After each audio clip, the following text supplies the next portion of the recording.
for the people watching, please? Ethan James, the head coach of the Romford Buccaneers. Oh, it's so weird hearing that.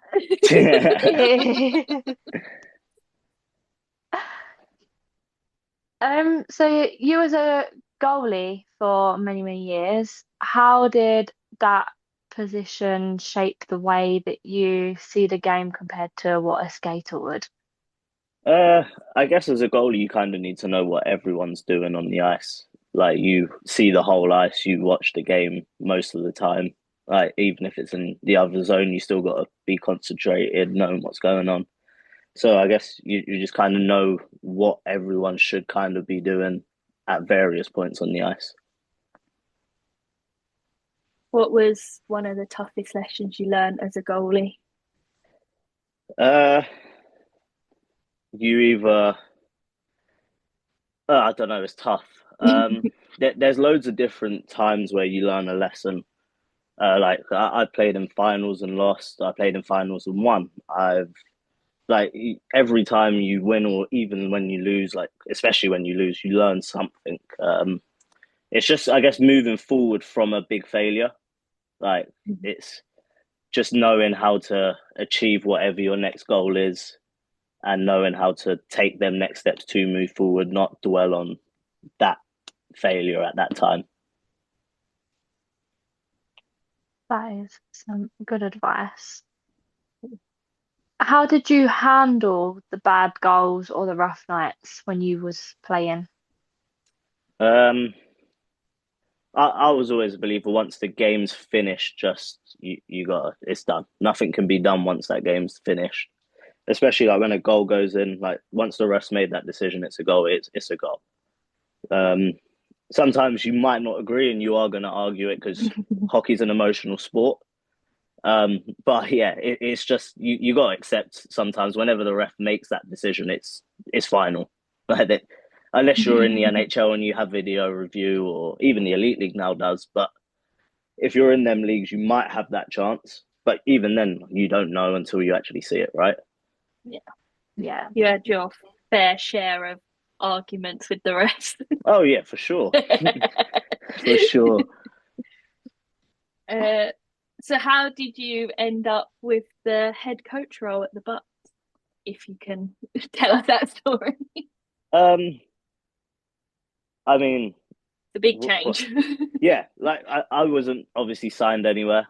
And I know Baz, and I know Lou quite well, and she was down at the rink, and she was like, "Look, we need a coach," and they didn't have very long till the season started. And I said, if there is zero chance that you can't find anyone, then I can't let a team just fold, especially in the UK where plenty of teams just disappear.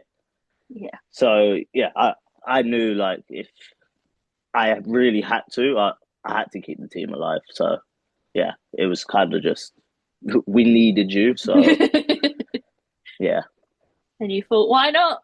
yeah, pretty much. Like New Baz role. always, yeah, Baz always knew like once I was finished playing that I want to get involved in coaching. I Okay. definitely didn't see myself going straight into a head coaching job. Um, but yeah, like I know Baz pretty well. He knows what I'm about within hockey. Obviously, I played with him for 5 years, so yeah, it just kind of went from there. You very much dove in at the deep end, going Yeah, straight to head coach. yeah, definitely. Was that transition therefore harder than what you expected it to be? For the time period I had to put a team together, yes. Like if you had a whole off season, I'm assuming it would have been much more easier than what I had to work with. So yeah, it was quite stressful, especially at the start, just trying to figure out who was going to be playing, especially the first few weeks that we had guys coming in from everywhere, just to make sure we had a team to play a game. Like now it's becoming. Now I know who we got every week. I know what our team is. We know what's going on. It's become a lot nicer now. But at the start, yeah, it was definitely tough. Did you have a moment where you thought, oh gosh, what have I done? Yeah. Oh yeah. Oh yeah. Definitely. Like yeah. like I say, for the time period we had to put a team together and everything like that, yeah, there was times I was like, why did I do this? For the love of hockey, that's why you done Yeah, it. Exactly that. for the love of British hockey. Yeah. Do you think that being a goalie has changed how you might coach? Do you think it's like influenced some of your decisions that you were a goalie, you know? Um,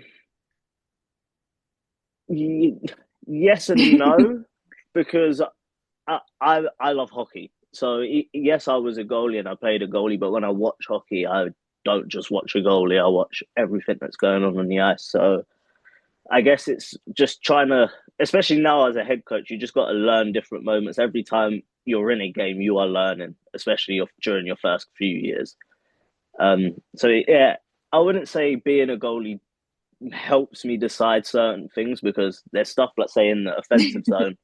Being a goalie isn't helping me with a face-off play or something like that. That's true. Yeah. What was the thing that surprised you most when you become coach? Uh, it can be really rewarding. Like if you set a game plan out and everyone follows it and it works, it can be really rewarding when you see a player say go from one level to another level. That really helps. Like again, rewarding. Yeah. So that's my biggest thing is being a coach. It can be very rewarding. You'll hopefully get to see a lot of stepping ups through the levels. Yeah, hopefully, hopefully, Hopefully. yeah. Hopefully. That's the plan of the Bucks, right? Is to be a Yeah, development team to move guys onto that next level. So that is the plan. that'll be nice to Yeah, see it definitely. flow nicely from the Yeah, academy all the way up. definitely. Uh, How do you see the Bucks on the ice? What do you want that people to look at and be like, yeah, that's the Bucks? What kind of style? Um, so at the moment, obviously, more now we've started to get a more structured team because we have the same body showing up week in week out. I say we got quite a young team. We got a fast team, so I'd like them to show their speed. Uh, they're not afraid to hit. So No, like they're not. be up in the faces of these teams, especially like we know what their top four teams are about. We haven't matched up well with them so far, but I know we can. It's just we need to have that belief that we can skate with these guys, we can be in their face, we can move the puck. So it's yeah, Absolutely. it's just where they are young. A lot of these guys as well, it's their first time playing in this level. Like we got guys from NHL two as well stepping up. So it's they got to get used to it as well. But once they do find their feet, it could be a really good team. It will be. Yeah. yeah, I have very high hopes for the Bucks in the future. How do you balance discipline with keeping the mood positive in the lockers? Uh, so when it comes to being in the room, you got to make sure you pick the right leadership because really and truly, when it's inside the room, them guys are massive. Because I'm not in that changing room with them boys all the time, talking, chilling. So like Meg's a great team guy. Tom is the captain. He's a great guy. Donny's a good guy. So that it's them guys trying to keep it positive, knowing when it's time to switch on it, we need to switch on, and when we can have a laugh and a joke. Hard to get that balance sometimes. One Takes hundred a percent. while, but once you get it, Oh yeah, it's it definitely good. works. It definitely works. Do you have any non-negotiables for the players on the team? Like anything that you're like, absolutely not? Uh, Or are you you got to respect everyone. So like if say if you don't respect me as the coach, how do I know you're going to respect your line mate? absolutely? So my biggest, be a good teammate, be a good person, like have respect for everyone that's involved with that organization or that team. the best one. Yeah.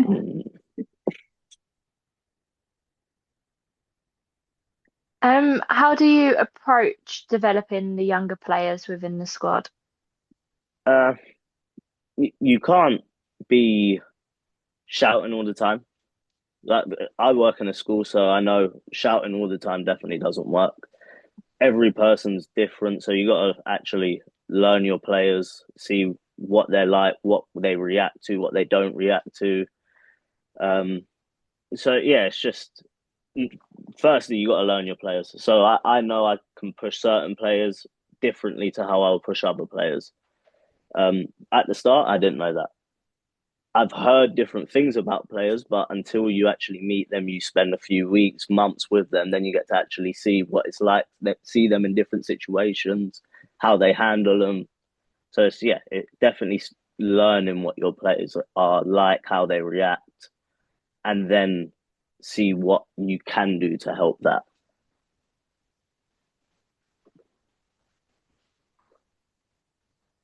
When it comes to the goalie guys, do you have like moments where you give them little tips because you've been in that position, or do you just let them find their own style and Obviously, say Max. I've known. I've been helping Max out as a coach for I think a good few years now. So when it's in a game, I let the goalies get on with it because you've got to find your own way and what works for you because each goalie's different in their own way. In practice, if I see something going on with Max, I'm definitely going to go out and help him and be like, look, is there something you want to work on? Is there something you need to work on? Um, and Max is quite open with me as well. So if he feels like there's something he needs to work on, he'll definitely just come and say it. I feel like with a lot of training sometimes it's very skater focused. And like 100%. obviously you'll have the shooting drills and stuff where the goalie's involved, but sometimes I'm like, do they get a little bit left out? In the UK, 100%. Unless you have a goalie coach with your team and they can actually have a goalie session, yeah, you get left out. As much as getting shots in practice is, yeah, you're working on stuff. Sometimes if you can't follow that rebound in a game, you got to follow that rebound. But in practice, if you're getting a shot and then another shot from somewhere else, that's not a natural play. You're not actually working on what you would do in a game situation. You're not getting five pucks coming at you in a game. Not within a split second. Well, I would hope No. not anyway. Yeah, like it's unless you got a goalie coach in the UK, yeah, 100% you get left out as a goalie, which it sucks. Like it does, and there's not enough ice time to facilitate Yeah, extra training for them. There's not enough coaches around, and yeah, you could keep going on. It's a long list. Definitely. Um, where were we? What's the biggest mistake younger goalies tend to make? Uh, it's something that guys normally find out when they get older, but I definitely think coaches should be installing it from a younger age. Is your goalie partner is your friend, not your enemy. Because obviously on every team there's only one spot that's playing in a goalie position, so everyone's fighting for that one spot, and especially in the UK, we don't have many games at junior level. So you want to be playing every game. So most of the time, whoever is your goalie partner as a junior, you're not really friends. You don't really talk to each other. Yeah, yeah. I definitely think you got to be friends. Like work with each other. You can learn a lot from every goalie. Um, so yeah, just learn to work with each other, not against each other. Like use it as healthy competition, not as a negative. I think that could be quite important with the way the import levels are going up and goalies are coming in. It's Hmm. the British lads are going to see it as not a friendly competition. Yeah, 100%. But that's a whole different topic when it comes to getting in import goalies and all of that stuff. Yeah, that is a whole different topic. A Seems very to be it's long gonna, topic. Yeah, it seems like it'll just push the Brits abroad. it, it'll push them abroad or it'll push them not to play. Like if there's nowhere for you to go and play, like it's expensive enough as it is to play as a goalie. And then when you get to senior level, you can probably play NIHL one, and that's probably the highest you can go because if you have 2, 3 bad games, they'll just get an import goalie in. Yeah, So, and it is that simple. And I get it; it's a winning business. Like as a coach, you've got to win. Um, but there's also a line of you need to be developing goalies to be able to sustain that level and be successful. yeah. And like you say, with only one spot open a game, there's not really that many chances in the UK No, at all. no. No, it's not. So when you're looking for a goalie, where obviously you've got them, but when you're looking for them, what do you look for beyond save percentage? Everyone always goes on about save percentage, and that's the most important. But what do you think is most important as well? Uh, if they're confident, normally a confident goalie is always going to play better. Um, like I mean, if you're confident, you are going to make that save instead of doubting yourself from making that save. Uh, they're vocal. If they're not a confident goalie, they're probably going to be more quieter. And as a goalie, you need to control your D, tell them where they're going, if they got a guy coming, where the puck needs to be moved. There's so much communicating that needs to happen as a goalie that you need to be confident enough to speak to everyone and command where they need to go. So yeah, definitely a confident goalie is definitely important. You have got some confident goalies there. Hmm. They do. Not Um, one thing you got to worry about. how important is the mental preparation compared to the technical skills for a goalie or players in general? um, the mental side's massive because if you can get yourself mentally prepared before stepping on the ice, you practice every week for that moment. So that will come to you straight away. But mentally, if you can stay dialed in and be on your 100% all game, you're going to get the best out of yourself every time.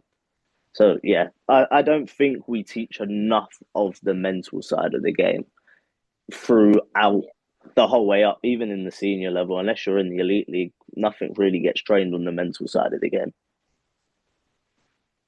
I my One of my favorite things to watch is where before going on the ice when you can tell that the goalies are getting in the zone.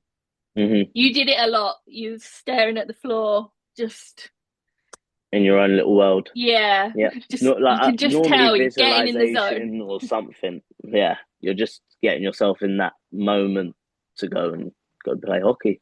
It's like I feel like that's the moment when I'm like, oh, it's about to start. It's when Yeah, it feels like the game's coming. ready to go. Yeah, one Yeah, hundred the percent. the goalie's ready. It's going to be a good game. Yeah. So for the Bucks, what are your goals this season, future seasons, hopefully? Um, this season was definitely just to improve without throughout the year because obviously we know we had a really tough start. There's no hiding it. I mean, our schedule really wasn't nice at the start of the year either. So it was just making sure we improved each time. And by the end of the year, it's just showing that we can actually compete with them top teams. Not we're here to make numbers. We put ourselves in a pretty good position as long as we keep winning some games that we need to be winning and trying to take a couple points from them top teams. We could be in a really good position come playoff time. So it was just improving throughout the year, Yeah, and just making a team that's competitive. you're definitely getting there. Definitely. Um, if you could change one rule in hockey, what would it be? Hmm. One rule. Uh, that's a tough question. Maybe. I mean, it's definitely in the national and stuff like that. I don't know if it's in the NHL, but the two fight rule. Guys should be allowed to fight more than just twice. Like if obviously if it's getting silly and they're just fighting for the sake of fighting, then kick them out the game. But if there's a Yeah, reason for them to fight and there's guys that are on the team to be able to fight, they should be allowed to fight more than just a certain amount of times absolutely. because they are there to protect players. They're there to do a lot of different things. I think you don't get it much anymore where people are just fighting for the sake of it. No, There's there's always a normally a build up. reason. Yeah, There's, someone's getting picked on, yeah, the rookie, the import, something. something's going on. Yeah, There's, it used to be just, I'm bored, let me have a fight. yeah, one But hundred it's percent. it's not so much anymore. I think sometimes you just got to let that tension come out. Yeah, one Yeah, hundred percent. get it released for a fight and then go back to the game. Yeah, yeah. And if that's got to happen 3 or 4 times, So be exactly. it. Because if they haven't learned from the first time, Nah, they clearly need a lesson. exactly. I like your coaching style. I do have a question that I've been asking everyone, and obviously, as a coach, you've probably heard some, but as a goalie, you would have heard a lot. What is the best chirp you've ever heard that you can say on YouTube? uh, uh, ooh. Probably the Swindon fan heckling Wellesley, calling him a long neck ferret. Yeah, that That's that quite creative. I yeah, like and that. that was right before. So that was right at the end of warm up before a game, and so I was already in the room, and Coops and Wellesley have come in. Coops is dying of laughter, and yeah, I submit that well done to that fam. That's a good one. Yeah, that was a good one. Some people are just so creative, Yeah, and I think they are the best ones. yeah, no, that You was can definitely have a your good one. swear words, you can call people whatever, but it's the creative ones that I'm Yeah, like, yeah. Yeah, no, definitely. Um, if you wasn't involved in hockey, what would you be doing? could not tell you. Yeah, I honestly don't know. Like, from when I was a baby, I was around roller hockey. So then, until I started playing roller hockey, then I started playing roller hockey. Then I played ice hockey. So yeah, I generally have no idea what I would be or what I would be into or doing. Or I've always been around hockey. We've had a lot of people saying football. That seems Yeah, to be quite common that it's they like football and ice hockey and then they have to choose. yeah. And that And seems to be I was just hockey. I loved hockey. I liked football. I liked basketball. I liked all sports, which is why I'm a PE teacher now because I enjoy all sports and I believe there's a sport for everyone in the world. But absolutely to actually do something serious, yeah, I generally don't know. hockey. Yeah, I guess I would have had to have played something seriously to know what I would have enjoyed. Yeah. Fair enough. Do Um, you oh no, go go on. on. No? No, go Okay. on. Do you have any advice for any of the young players, young goalies that are coming up through Romford Academy? Anything you'd Um, say to them? Work hard, listen to your coaches. If ever the Raiders guys are out with you, ask them loads of questions. Like the guys are good boys. Like they will more than happy to help you. So definitely ask them loads of questions when you can and have fun. Like that is probably the most important thing that a lot of people forget. Like, you got to actually enjoy doing what you do. Once you don't enjoy it, it's what's the point, right? So Mhm. definitely have fun doing it. Definitely. Um, there are a couple of the academy players that are doing England trials and discount can events and stuff like that. Is there any advice you'd give to those?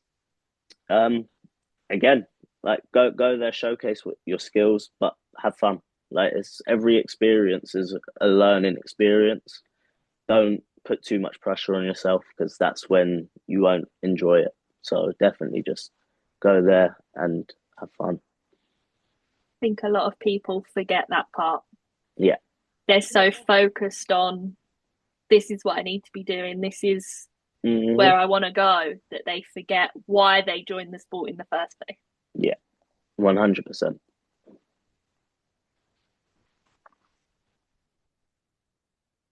Um, what is your favorite rink to play in and your least favorite rink to play in, both as a player and a coach? Uh, Favorite rink to play in? Well, probably Romford. Like it's a beautiful facility, but away from being at home, I always enjoyed playing in Swindon. Sometimes it was a really good game. Sometimes it wasn't so fun. But yeah, I enjoyed Swindon. I spent some of my juniors in Swindon, so I enjoyed that rink. Um, Not so nice. You got the old Basingstoke rink was disgusting. You got Peterborough, that not the nicest of rinks, not the nicest of changing rooms. So I've had a lot of people tell me Solent isn't very nice, and I still haven't been yet. Um, I'm sure I've got that coming up near the end of the season, so I'm sure that could maybe add on to the list too. So yeah, Invicta's not very nice either. Yeah, there's some changing rooms and rinks that aren't very nice. Not as nice as the Sapphire. Let's put it that way. I think other than Basingstoke now, that's probably the newest ring, Yeah. I think. Bristol. Is Bristol newer? I'm Then not sure. then the Sapphire. I think it is. Uh, Yeah. Never been. But Yeah, yeah, no, I've not been Bristol. That's not one I've been to. I've not it's been it's Solent either. Both of the 19s games at Solent were at the start of the season and I was away. So I managed to avoid that one, although my mum did say it's worse than Peterborough. yeah. I've heard there's not much good at Solent. Bristol's not bad. It's cold there though, really cold. Yeah, Yes. Solent. Yeah, we'll see what it's like at the end of the Yeah, month. that one's a cold one as well, my mum said. Lovely. Cold, cold there. Bring Yeah, extra layers. definitely. I think, was it Max that said it's like skating on concrete? Oh, Yeah, someone did say that. No, because I'm pretty sure my brother, after playing Solent, I think they had like 2 weekends on the trot in Solent. His blades needed sharpening. yeah. I think that's what we have. We have them like 1st of March and then literally the weekend after, both away. So yeah, let's see what that's like. Bring the skate sharpener.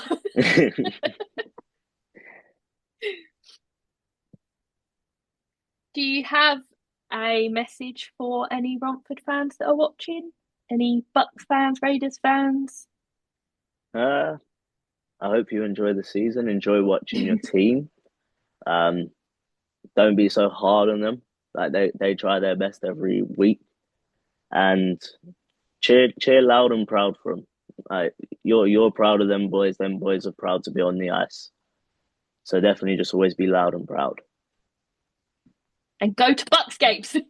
Yeah, get to the Bucks we're, games. we're really on a mission. Get to the Bucks games. Nils did ask for a drum. Is that something that you'd love to see in the crowd?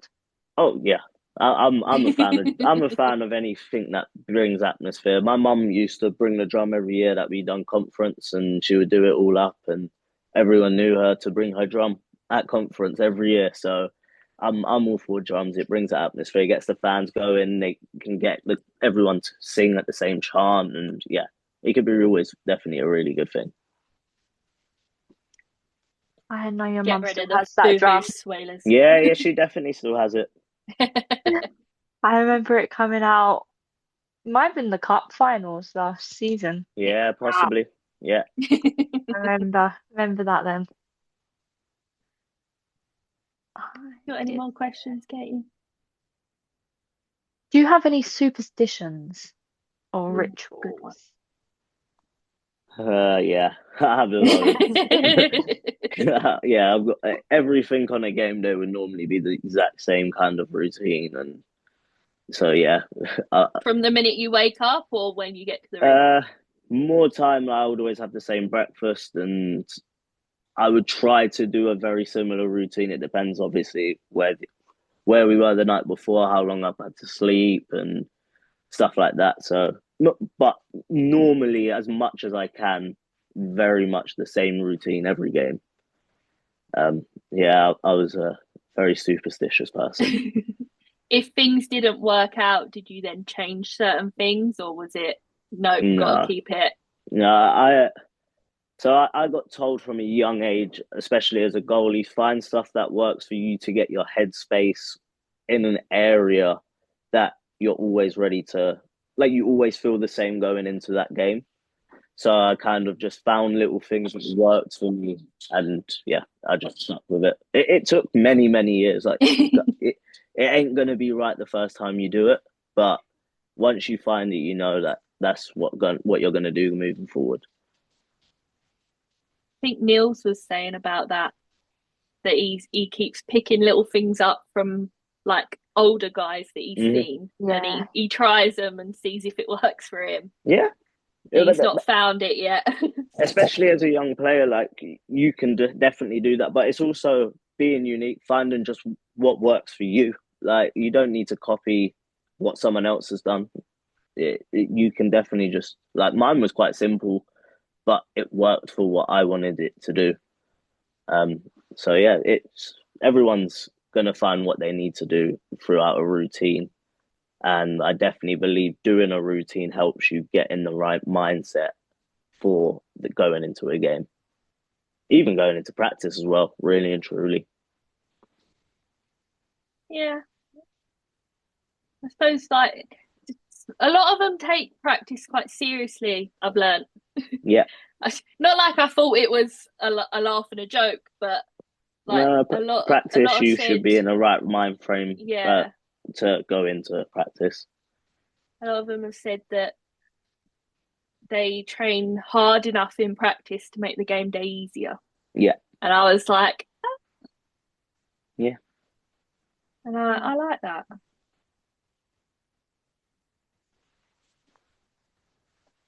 Just looking through some of the other ones that we have.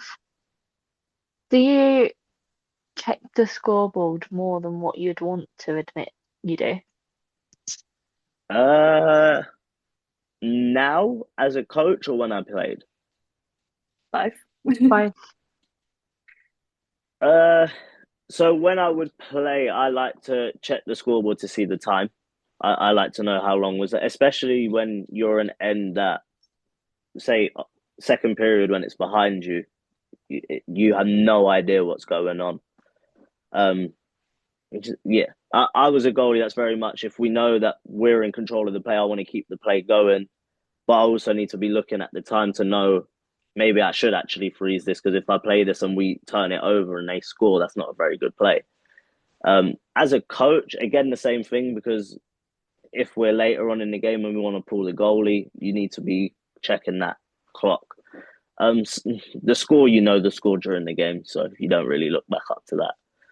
But I'm a fan of knowing how long's left in each period if you want to change anything, and yeah. I have a question talking about pulling the goalie. As a goalie and now as a coach, has your opinion on pulling the goalie changed? Um, I think you both the goalie and the coach need to be able to communicate to each other. If a goalie wants out, he's got D-men that can you can say tell the coach I need out. Like I'm not playing well, or I'm not going for this. As well as there's a time that a coach just needs to go, yeah, get out. So yeah, it's a 50-50. A coach and a goalie should have a conversation and see what works for everyone. What about also in terms of pulling the goalie to put an extra skater on towards the end of a game? Yeah. Obviously, if the game's done, the game's finished. If you're in within 2 goals and you got a minute left and you're actually got good possession going, yeah, pull your goalie. If you don't have the puck and you're maybe skating it to the red line, turning it over, and it's coming straight back, there's no point. So I'm a believer if you've got good possession and you're in the zone, why would you not pull the goalie? But if you're struggling to even get in the zone, you're just handing them another goal. Yeah. So we're making sure the timing's right of pulling the goalie, making sure if it's a face off in their zone, if you know you've got centers that win a lot of face offs, pull the goalie straight away. If you have centermen that are maybe 50-50 or 40-60, maybe wait for that face off to be taken, then get that goalie off and know we've got possession. Yeah, no, that makes sense. It's not just you pull the goalie because the scoreline's close. Yeah. I Like like it's having the both perspectives, the goalie and the coach perspective. yeah. Yeah. I think people will find that interesting. Um, do you agree that goalies are the weirdest people on the team? No. No, definitely not. So that's obviously a very old myth because back in the day you had to be a crazy person to be in goal with no helmet on and nothing like that. Nowadays, I flip it. I look at the players. I go, "You're trying to block a shot with a visor on, half the amount of equipment that I have on, but you're willing to try and block that shot. Whereas I've got the equipment to save that shot, and it's not going to hurt me. So I flipped it. I say that players are the crazy ones nowadays. Yeah. Especially defensemen that are willing to slide along the floor. Thank you, Yeah, thank we, you. we we did ask that to Jack last night, what goes through your head when you do that, and he's like, I have actually no idea. Yep. Said many a times he's done it and then thought, why am I doing this? What? What? Yeah. Yeah. Especially Like, when a puck gets a bit too close to like his face or something, and he's like, "Whoa, that was a bit too close." yeah. I used to look at them and go, "What?" Like, yeah, yeah. Thanks. Pretty much. Thank you. Wouldn't have hurt me, but you've got a black eye now. Hey, they've done it for the team. They've done it for the team. That's what Jack said. Yeah, For the love of the game. exactly that. You wouldn't do it otherwise. I wouldn't do it. No. Love the game as a fan, but you wouldn't catch me jumping in front of a puck. Yeah, no, Charlie has done it a couple of times. I'm like, oh my God, what are you doing? There's been a couple of times he's accidentally on purpose dropped the stick in the process as well. One time got caught, second time had a lino defend him and got away with it. So Nice. he styled it out as if like he'd tripped and yeah, stopped the park. But the other time, no, he did give a penalty shot away Nope. when he done it. But it was Matty Rose in goal, and Matty's pretty good when you put him one on one. Yeah. Yeah, he's a very good little goalie. He definitely, yeah, he saved that one. So Nice. I think that's what was going through Charlie's head. He's like, even if I give away the penalty shot, I know Matty's more than Mate, he's likely there. gonna have that in the Yeah. bag. So he definitely had faith in his teammates. I couldn't do penalty shots as a goalie. The pressure. Ah, they're quite fun. There you are. It's one on one with a player. It's good fun, especially when you win them. Oh, absolutely. I'd just, I'd get in my own head. And that's why the mental side is so important. Yeah. What is your opinion, talking of the mental side, on Max's goldfish? Or did you not know he had this? I didn't know you had a goldfish. On his helmet. On his helmet, he's got a goldfish on the back. I'll have to ask him about it tomorrow. He told us that he takes it off and he looks at it. Goldfish remember things for 3 seconds to forget about what's just happened. Move I on. like that. That's good. Yeah, I like that. That's pretty good. I See, love that I told we know this before Ethan each, does. each goalie has their own little thing. That's a good one. Yeah, I no, thought that was brilliant. the amount of times I stood behind him, especially when he played for the 18s last season and I was doing the shots on goal, and I had no idea he had that on his helmet. And he showed it to us, didn't he, at one of the games? I think that was the Solent game. Yeah. And he showed it to us. It's like this big, Nice. right on the back. Maybe I've seen it, but just not realised what it was. Yeah, It's goldfish. yeah, because he's got a Yeah. couple of stickers around there, but yeah, one of them is a goldfish. That's interesting. It's Yeah. such a cool, like, I think a lot of people could benefit from hearing that and taking that on board. Yeah. 3 seconds. Yeah. Just Give move yourself on. 3 seconds and, So half the time in hockey, you don't even have 3 seconds. well, Exactly. You just need to forget and move on. Definitely. Is any there anything questions? else you want to ask? No, I'm good. I've not got any more. We did have Bill Cooper on after Jack last night, and he said that you're doing very well. Keep doing what you're doing, and good luck with the baby. Ah, He cheers, did. Bill. Bill's a good guy. He's very proud of you Ah, taking the step into the head coach position in the Bucks. He is very proud. yeah. No, We I all like are. Bill. Thank you. It's like, it's that next step again, isn't it? Like, Hmm. you know, a lot of players go coaching after, and it's like, it's nice to see and to watch this journey of yours now. Yeah.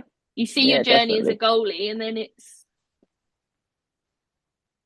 Yeah, I'm no, excited. Yeah. It is. It's very exciting to know to just see what's coming up ahead. It is, and it's definitely a work in progress, but we'll get there. Absolutely. definitely. Right, I think that's all of the questions that we've gone through. Yeah. Is there anything else? No, I've not got any more. Oh, oh, Ah, thank you so much for chatting with us. No worries. Thanks for having me on. no problem. Anytime. I'm Come sure I'll back see next you season. down at the rink. Yep, you will do. Absolutely. You won't see me there this weekend as the 19s are in Invicta. So I'll Nice. be Good going luck. over to the dark side there. Um, I think we I will might be stay. there. I think we might stay and watch the Invicta Chelmsford game afterwards as well. Mm. Yeah, that should be a good game. Have a support of some of the old Romford boys that will be there on both sides. Yeah. Yeah. Plenty of them. Yeah, Yeah, yeah, that's where they all yeah, went. Yeah, pretty much. yeah. But No, definitely. All right. thank you All right. again. No Thank worries. you. See you Good luck later. with See you everything. later. Thank you. Bye. See ya. Bye. Bye. Bye.